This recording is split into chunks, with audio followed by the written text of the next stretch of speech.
आज फिर रोहन मीना के घर खेलने चला गया था। मीना रोहन को बहुत प्यार करती थी।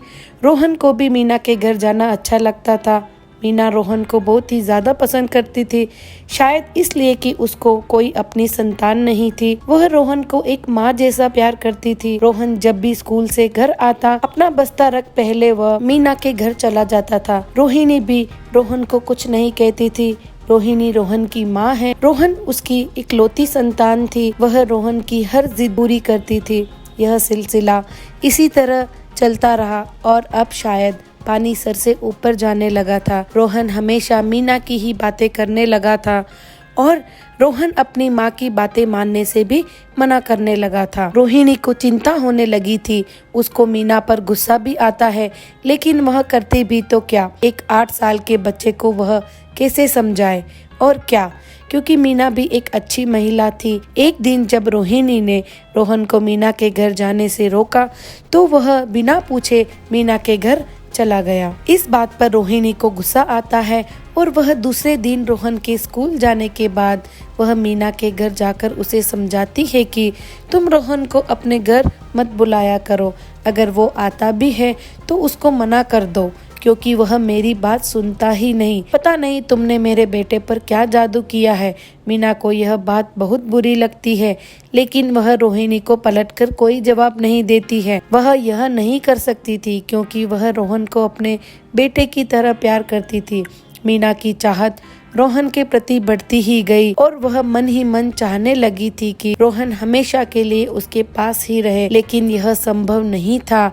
यहाँ अब रोहिणी की परेशानी बढ़ती ही जा रही थी कि वह अपने बेटे को मीना के घर जाने से कैसे रोके, क्योंकि बच्चे के साथ जबरदस्ती करना अच्छा नहीं होता है।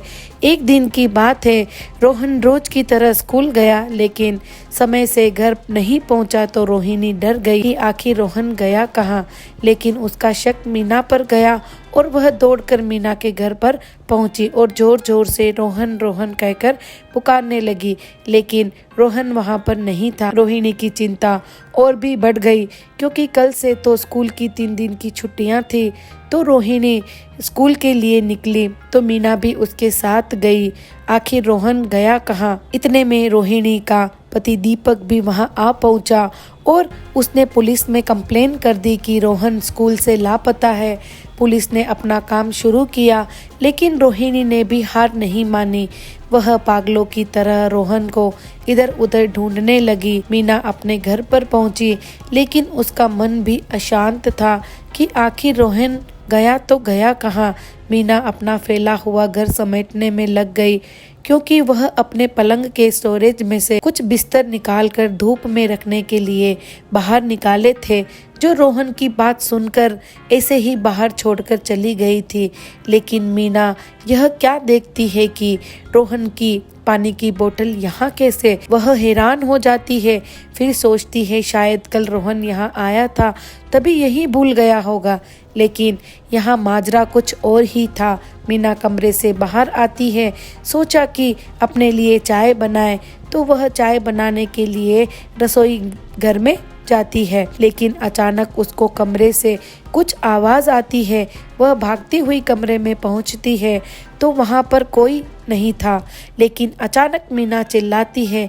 यह क्या था? रोहन का शर्ट जो पलंग के स्टोरेज में से बाहर निकल रहा था। वह डर जाती है और उसको खोलते ही क्या देखती है, रोहन उसके अंदर था।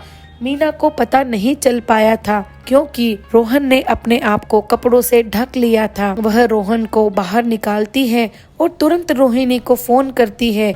रोहिणी और दीपक भागते हुए मीना के घर पर पहुंचते हैं और रोहन को देखकर हैरान हो जाते हैं। रोहिणी की खुशी का कोई ठिकाना नहीं था। रोहिणी को सारा माजरा समझ में आ चुका था कि ये सभी रोहन ने ही किया था, क्योंकि वह रोहन को मीना के घर जाने से रोकती थी। लेकिन अब रोहिणी समझ चुकी थी कि बच्चों को कभी भी जबरदस्ती से कुछ नहीं करवाना चाहिए। अब रोहिणी मीना को अपने घर पर बुलाने लगी थी। रोहन को भी अच्छा लगता था और धीरे धीरे वो दोनों अच्छी सहेलियां बन गई थी।